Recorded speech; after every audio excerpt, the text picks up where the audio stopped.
Alors, très simplement pour commencer, comment ça se passe? Ah pardon, j'avais pas compris. Moi c'est... Comment ça a commencé ça? Avec sa famille, avec sa famille. Alors ce film, c'est le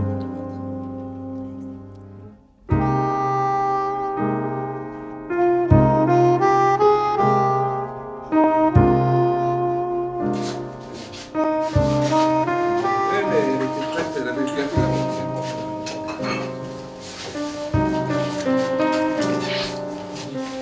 Mercredi.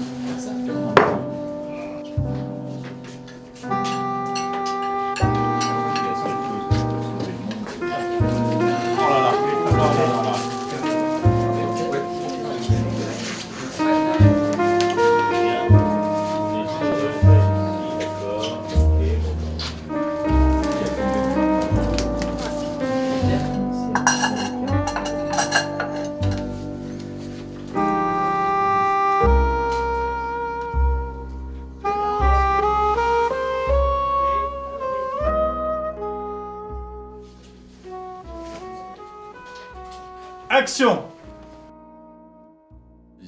C'est un peu l'histoire d'un homme qui a tout réussi et qui a une double vie.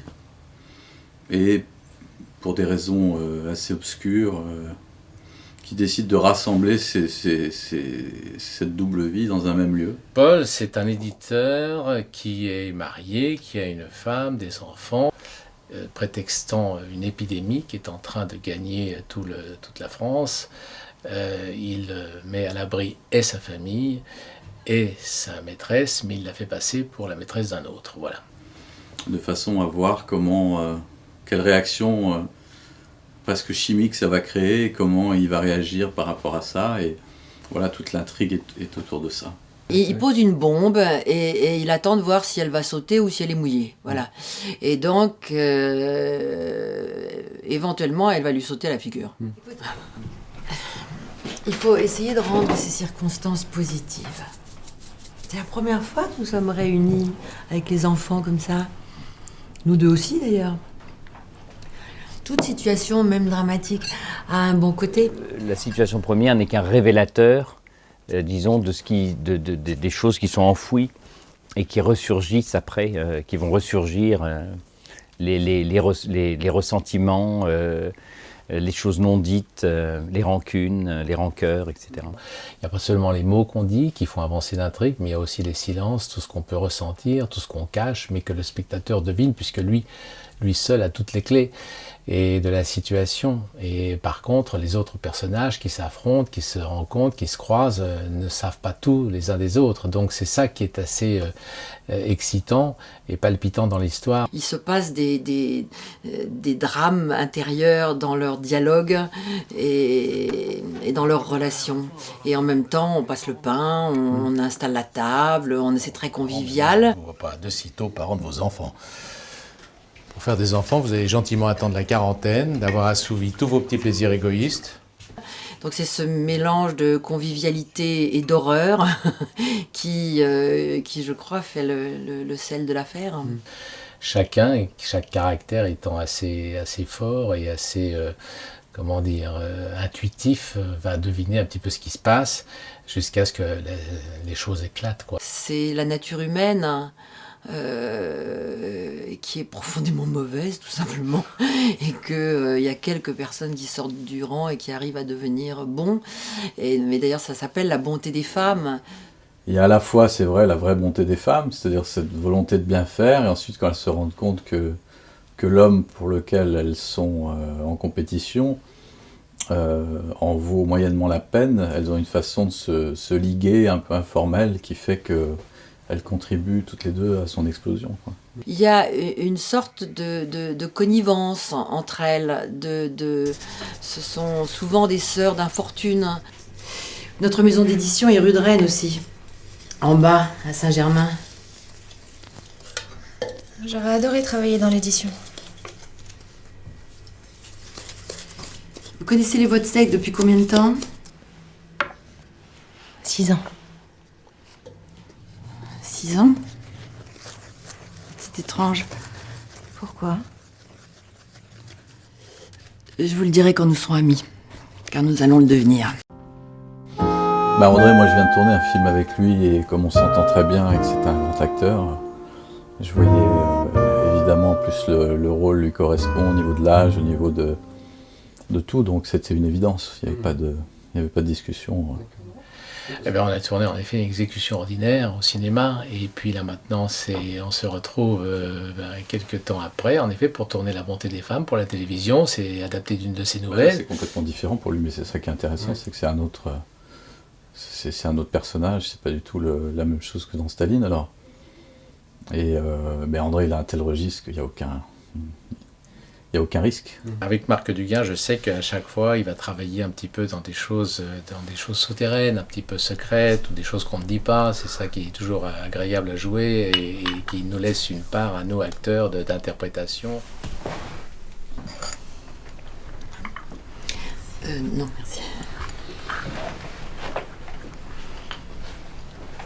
Je suis toujours surpris en bien, parce que la littérature, c'est toujours un moment personnel qu'on goûte comme ça avec un auteur, on rêve aussi sur les personnages ou sur les descriptions qui ne font pas partie justement au cinéma des dialogues ou des images qu'on peut voir. Et Marc Duguin, il réussit vraiment à refaire une histoire avec la situation de base, mais en la recréant complètement, ce qui était déjà arrivé sur une exécution ordinaire, et puis là qui arrive aussi avec La Bonté des femmes, ce qui fait qu'il a abandonné un peu certains personnages, en particulier un ami de l'éditeur, pour se concentrer sur le huis clos que vit l'éditeur et sa famille. Vous ne trouvez rien? Oui, c'est presque une pièce de théâtre. Ça pourrait être joué sur une scène de théâtre. Donc il faut étirer, il faut malmener ce côté théâtral pour en faire autre chose. Donc forcément, ces non-dits, ces sous-entendus, ces moments de silence, de tension en silence, sont à mettre en valeur, à mettre en avant, bien sûr. Je croyais que tu détestais les jeux de société. C'est pas une raison pour laisser une jeune femme seule, en difficulté. Attends, va.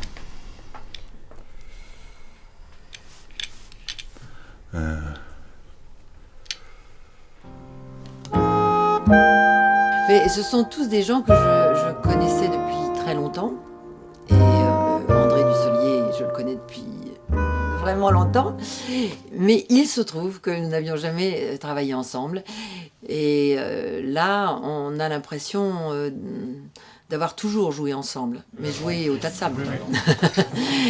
Parce que c'est vrai, on se retrouve comme là, on est mariés femmes, mais un peu comme frères et sœurs. D'ailleurs, on se ressemble un peu, donc on n'a pas de mal à être un couple. On a plutôt du mal à... Enfin, lui, je sens qu'il a plutôt du mal à être un peu agressif avec moi ou à ne pas faire attention à moi. Mais elle m'a dit quelque chose de très marrant. Elle voit en nous le couple idéal. Elle manque pas d'humour.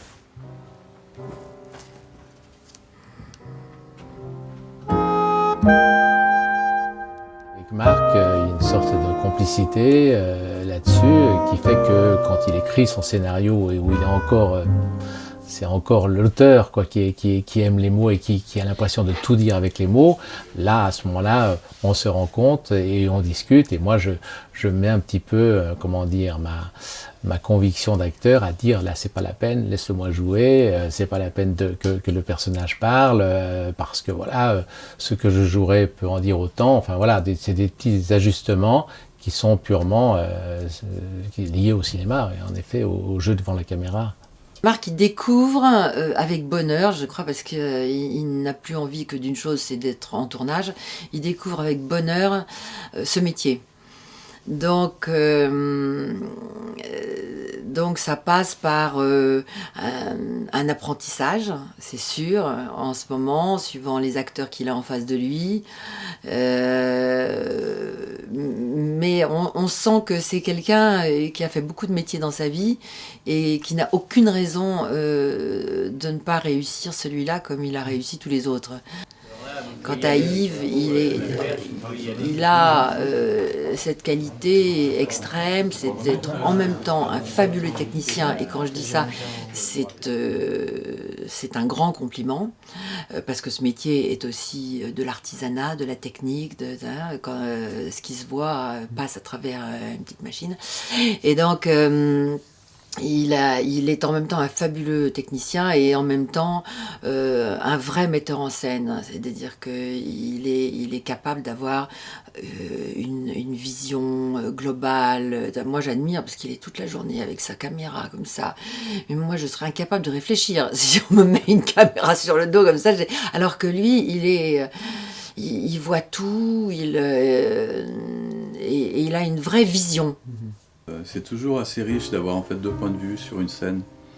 D'abord parce qu'il est plus, c'est intéressant parce qu'on vient des deux univers qui sont diamétralement opposés au sens géométrique du terme, c'est-à-dire que moi je viens du roman, ensuite de l'écriture du scénario, et puis de la mise en scène avec une exécution ordinaire. Lui, il a été chef opérateur, il a été cadreur, chef opérateur, il a été réalisateur. Donc c'est intéressant parce que c'est deux expériences qui sont totalement complémentaires. Forcément, il y a deux pensées et les pensées s'accordent mais peuvent être aussi différentes. Et je pense que par rapport aux acteurs, c'est intéressant parce que quelquefois les acteurs ont deux visions, non pas opposées, mais quelquefois un peu décalées, un peu différentes, avec des nuances différentes. Et justement,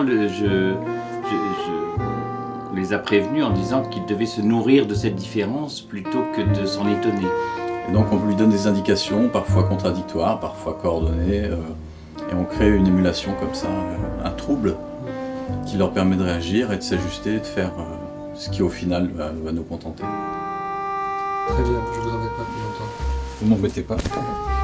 C'est juste Après, c'est pour le film, quoi. C'est juste que je serais bien resté l'après-midi à discuter avec vous. Il y a un film à faire, quoi.